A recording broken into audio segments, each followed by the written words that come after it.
Todas las biomoléculas orgánicas son compuestos de carbono. Los enlaces químicos fundamentales se realizan entre átomos de carbono o entre estos y átomos de hidrógeno, formando una estructura base hidrocarbonada. Además, los átomos de carbono son capaces de unirse con cierta facilidad al oxígeno, nitrógeno, azufre y fósforo. Estas biomoléculas son sintetizadas solo por seres vivos. Son clasificadas de la siguiente manera, en cuatro: glúcidos o hidratos de carbono, lípidos, proteínas y ácidos nucleicos. Hablando de los glúcidos, son moléculas formadas por carbono, hidrógeno y oxígeno, y en ocasiones nitrógeno y fósforo. Los glúcidos son compuestos orgánicos de gran importancia biológica, ya que su función más importante es la de aportar una gran fuente de energía. Son moléculas muy diversas que se forman de la unión de moléculas más pequeñas llamadas azúcares o monosacáridos. Hay tres tipos principales de glúcidos que se clasifican según el número de unidades de azúcares que constituyen la molécula. La siguiente es la clasificación de los glúcidos. Los glúcidos formados por una sola molécula se denominan monosacáridos. Entre ellos podemos citar a la glucosa, la ribosa, la fructosa. Los azúcares que poseen dos moléculas, dos monosacáridos, se denominan disacáridos, como por ejemplo la sacarosa o azúcar común. Los que tienen en su estructura muchas, miles, son los polisacáridos.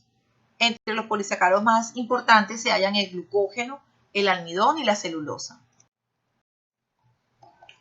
Esta representación gráfica nos muestra la clasificación de los glúcidos según el número de azúcares y se ven algunos ejemplos de cómo encontramos a los glúcidos de manera natural o también llamados carbohidratos según esta clasificación.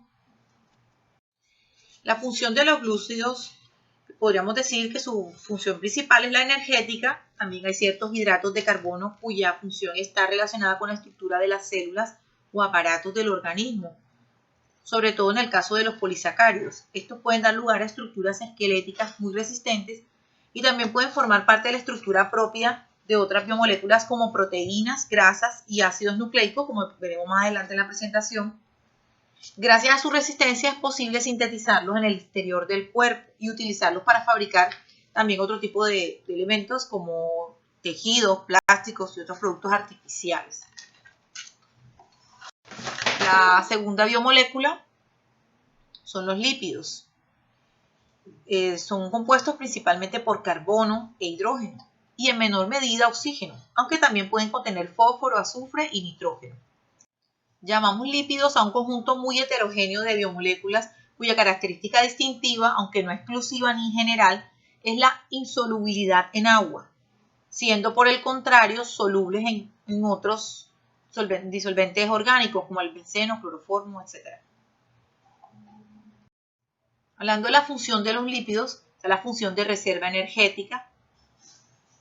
Por ejemplo, los lípidos son la principal fuente de energía de los animales. Por ejemplo, un gramo de grasa produce 9.4 kilocalorías en las reacciones metabólicas de oxidación, mientras que las proteínas y los glúcidos solo producen 4.1 kilocalorías por gramo.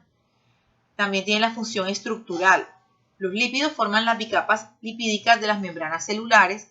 Además, recubren y proporcionan consistencia a los órganos y protegen mecánicamente estructuras o son aislantes térmicos como el tejido adiposo.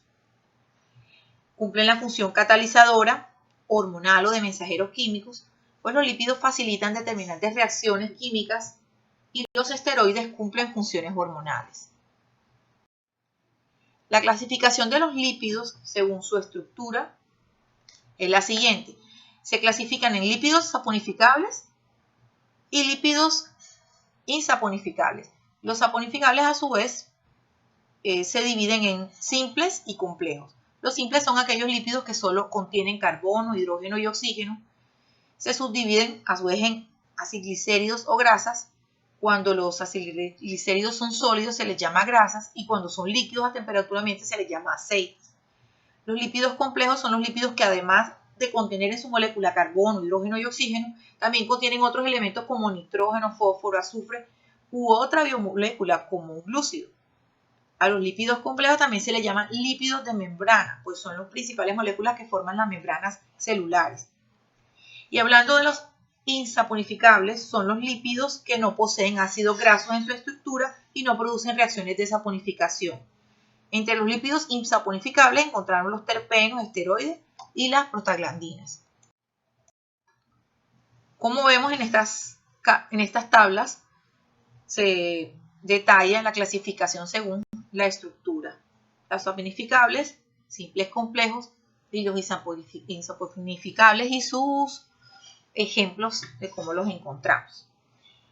La siguiente biomolécula orgánica, la que hablamos, es las proteínas. Es una molécula compleja formada por una cadena de aminoácidos que se unen formando secuencias específicas. Existen 20 aminoácidos que forman parte de las proteínas, que se unen uno a otro en distinto orden en forma de cadenas. Según la secuencia de aminoácidos característica de cada proteína, las cadenas adquieren una forma tridimensional en el espacio que les permite realizar correctamente su función. Las proteínas desempeñan un papel fundamental para la vida y son las biomoléculas más versátiles y diversas. Son imprescindibles para el crecimiento del organismo y realizan una enorme cantidad de funciones diferentes, entre las que se destacan las siguientes. Función estructural. Algunas proteínas constituyen estructuras celulares. Por ejemplo, ciertas glucoproteínas forman parte de las membranas celulares y actúan como receptores o facilitan el transporte de sustancias. Las histonas forman parte de los cromosomas que regulan la expresión de los genes. Otras proteínas confieren elasticidad y resistencia a órganos como el colágeno, la elastina, la queratina.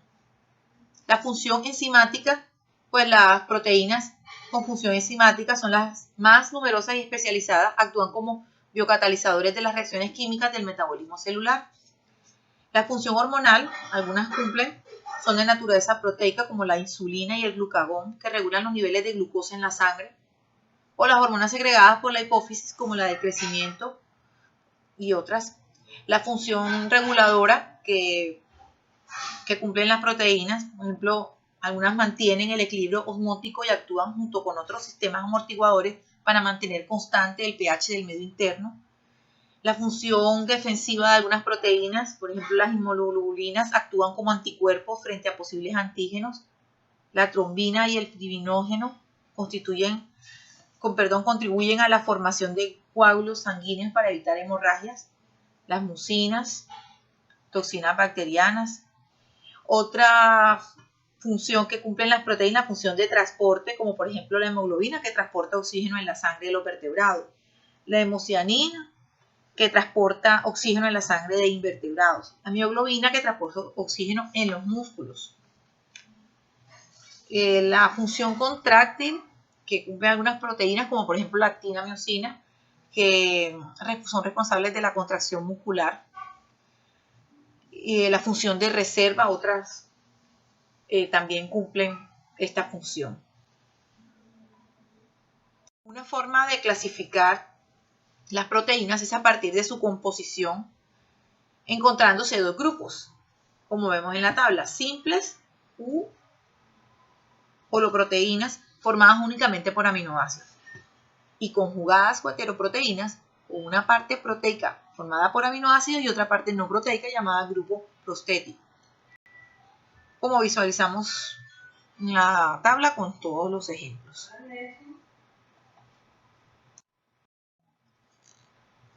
También podemos hablar de la estructura de las proteínas. Ellas tienen la propiedad de plegarse de forma distinta dependiendo de los aminoácidos que contienen. Y estas, por lo tanto, originan diferentes enlaces entre moléculas. Existen 20 diferentes aminoácidos en la naturaleza y sus combinaciones son ilimitadas. Y eso da como resultado diferentes proteínas. La estructura de ellas son las siguientes, como vemos en el gráfico: estructura primaria, estructura secundaria, estructura terciaria y estructura cuaternaria. La siguiente y cuarta biomolécula de la que hablaremos será los ácidos nucleicos.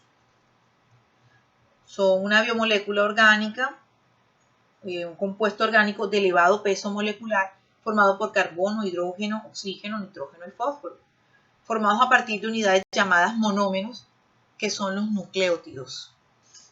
Aquí en esta siguiente imagen vemos una representación de los nucleótidos.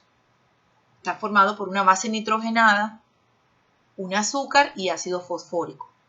Es posible dividir los nucleótidos en ribonucleótidos, cuando el azúcar es la ribosa, y desoxirribonucleótidos si el azúcar es la desoxirribosa.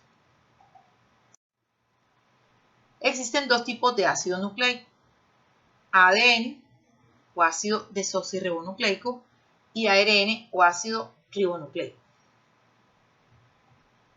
Las funciones de los ácidos nucleicos tienen al menos dos, que es transmitir las características hereditarias de una generación a la siguiente y dirigir la síntesis de proteínas específicas. Hablando del ADN, de manera general, es un polímero de nucleótidos que contienen el material genético de todos los organismos celulares y casi todos los virus. Los segmentos de ADN que llevan esta información genética son llamados genes. Es el tipo de molécula más compleja que se conoce. Su secuencia de nucleótidos contiene la información necesaria para poder controlar el metabolismo de un ser vivo.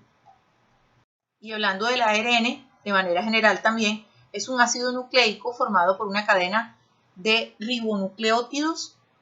Está presente tanto en las células procariotas como en las eucariotas. Es el único material genético de ciertos virus, que solamente tienen ARN, no tienen ADN, ciertos virus. Es las moléculas que dirigen las etapas intermedias de la síntesis proteica. El ADN no puede actuar solo y se vale del ARN para transferir esa información vital durante la síntesis de las proteínas. Esta es la bibliografía. Muchas gracias.